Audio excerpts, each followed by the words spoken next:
tienen idea de lo que es realmente un acto de corrupción y todo lo que puede generar la misma a nuestra sociedad. Para profundizar esta problemática de la corrupción, citando a algunos especialistas, nos señalan que la corrupción es un hecho esencialmente moral, pero si nos damos cuenta, es más por la ausencia de moral, así como ausencia de la ética. Otros consideran que es más una problemática de naturaleza económica, aunque en nuestra realidad es más por parte de los funcionarios públicos por su mal formación moral como ético, que genera grandes consecuencias a nuestra sociedad. La corrupción genera una decadencia ética, mediante la cual la personal pone como prioridad un enriquecimiento individual por encima de cualquier otro objetivo, sin tener en cuenta las necesidades que la sociedad necesita. Si a eso agregamos que muchas veces los corruptos ejercen las más elevadas funciones del Estado, la corrupción también se traduce como una satisfacción de vanidad personal y el disfrute de honores y privilegios que estos tienen. Entonces, no cabe duda que la corrupción es una expresión de supremo egoísmo. Además que son comisiones de actos u omisiones delictivas penadas por la ley, el cual la persona que lo comete ignora al sentirse por encima de ellas y que por su experiencia da un claro mensaje que sus actos corruptos no serán detectados, mucho menos sancionados. Se sabe que en estos últimos años la corrupción es un problema continuo que viene afectando al país, por lo que la población está en constante quejas con nuestros representantes, así como nuestros administradores de justicia, que solo entran al poder para su beneficio propio, y que tales actos traen consecuencias a la sociedad, como la pobreza, la pérdida de inversión, el desempleo, el poco crecimiento del desarrollo, así como el desarrollo de justicia, y entre otras consecuencias que se pueden generar al país. Ante esta situación, decidimos realizar una encuesta a la población sobre esta problemática y poder escucharlos. La corrupción en el Perú. Desde los inicios de la República se pone en la primera piedra de la corrupción y que en la actualidad es un pan de cada día. Es fácil ver cómo el poder en la historia del Perú va siendo manejado por un reducido grupo, compuesto por los mismos personajes. En todo momento es posible encontrar como parte de los grupos de poder al político chantajista, al funcionario público ineficiente y oportunista y al empresario interesados en los negocios de plata fácil, listos para hacer fortunas rápidas a cualquier costo. Los políticos toman el Estado como su botín, el Estado es su propiedad, han invertido, lo han ganado y por derecho pueden hacer lo que quieren. La corrupción es parte del funcionamiento político nacional. La gente no denuncia actos de corrupción porque no cree, porque sabe que nada va a cambiar.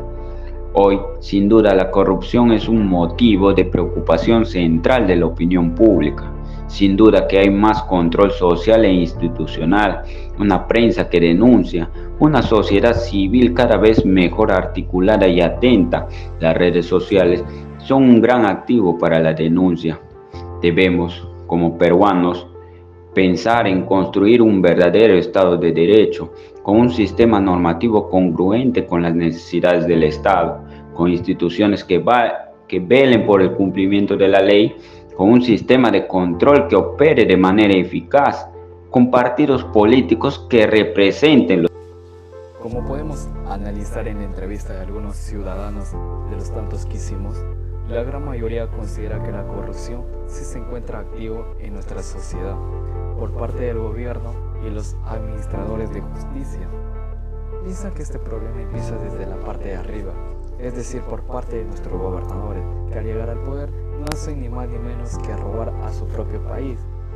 Además que ya nadie confía ni en los futuros jefes de gobierno, ni porque se vean prometedores, menos por sus grandes propuestas que consideran realizarlas, ya que las personas vienen de años escuchando estas mismas palabras y al final el resultado es lo mismo, su beneficio propio. Creen además que los que se encargan de aplicar la justicia no lo hacen, ya que estos también piensan en su propio beneficio, sin tener esa consideración que vuelven débil al desarrollo de justicia en nuestro país. Ante esta situación decidimos realizar algunas pautas o soluciones que se podrían implementar para poder aplicarla frente a la corrupción y quizás sean efectivas para de tal forma poder dar un avance hacia el desarrollo como país. Lo que parece estar claro para muchos de quienes han investigado la corrupción es que reconocen que las soluciones a la corrupción varían de una sociedad a otra. Sin embargo, la literatura deja claro que para la mayoría de países es posible plantear estrategias que cuentan con soporte teórico y empírico, y pueden señalarse casos de aplicación exitosos que corroboran el acierto de algunas medidas. A continuación se presentan las soluciones que han tenido mayor eco en el debate.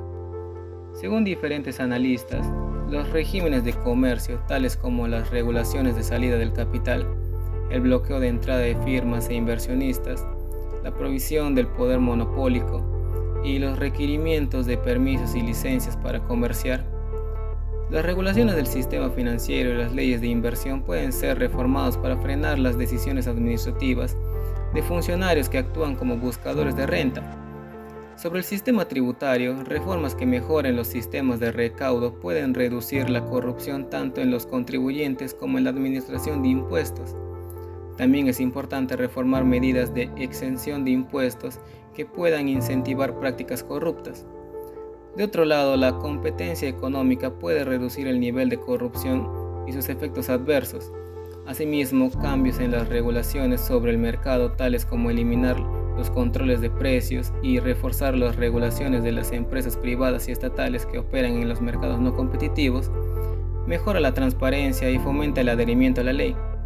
Debe darse especial atención a los procesos de privatización de empresas estatales, ya que estos suelen ser escenarios de grandes casos de corrupción.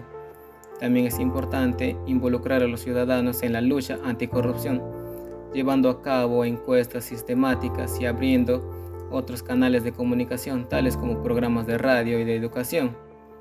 La difusión de información ha sido señalada como otra variable de gran importancia al emprender reformas anticorrupción. Por último, vale la pena señalar que estas medidas deben ser diseñadas de acuerdo tanto con las características específicas de las prácticas corruptas de cada país, como con sus posibilidades de implementación de las reformas. Más aún, algunas medidas podrían ir en contra de las políticas del gobierno de turno, por lo que es necesario tener en cuenta el contexto en que se aplicarían. ¿Piensas que los actuales postulantes a los gobiernos regionales y locales están siendo sinceros con sus propuestas? Algunos sí y otros no. Lo serán el 10% que sí, pero todo el resto son corruptos. Los postulantes a los gobiernos regionales y locales están siendo sinceros con las propuestas que dan al ciudadano. No va a existir con la palabra de Jesús, porque hoy están envenenados en esta situación de corrupción. Cuando llegan al palacio, la misma cosa. La mayoría te hacen, ellos no importa presentar un papel aunque sea por 50 soles, ahí se van a presentar, aunque sea engañándole al cliente. No tiene esa, no te pudiera decir esa honestidad, ¿no? de decir, señor, usted tiene la culpa. Vas de procurar sacar a estudiantes profesionales del derecho para la defensa de la corrupción, porque esta corrupción está muy terrible, ya no hay respeto ni al señor presidente de la República. ¿Piensa que los actuales postulantes a los gobiernos regionales y locales están siendo sinceros con sus propuestas? ¿Qué cree usted? No, De ninguna manera. de ninguna manera. Todos mienten, a los finales no hacen nada. Prometen, ¿no? ¿Y piensa usted que los abogados son corruptos? Bueno, para mí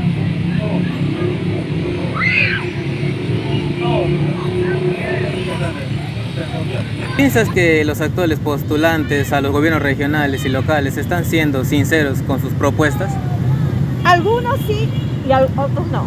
Lo serán el 10% que sí, pero todo el resto son corruptos.